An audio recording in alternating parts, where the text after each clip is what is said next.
మగ సిరి గలవాడంటే దేవుని దగ్గర ప్రార్థన చేసేవాడు కావాలి. ఆమేన్. హల్లెలూయా, హల్లెలూయా. మగ సిరి గలవాడై దేవునితో పెనుగులాడాడు, పోరాటం చేశాడు. ఈ పెనుగులాటలో దేవుడు అన్నాడు, నా కుమారుడైన యాకోబుని గెలిపించాలని దేవుడు ఆశపడ్డాడు. మోసం చేసినా దేవుడు గెలిపించాలనుకున్నాడు.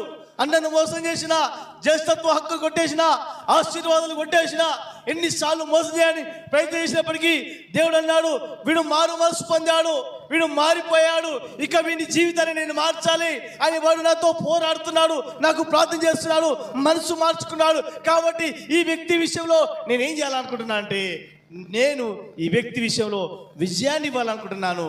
కాబట్టి దేవునితో పోరాడిన వ్యక్తిగా, దేవునితో పెనుగులాడిన వ్యక్తిగా ఆ వ్యక్తి పేరు ఈ లోకంలో వచ్చింది. ఆమేన్.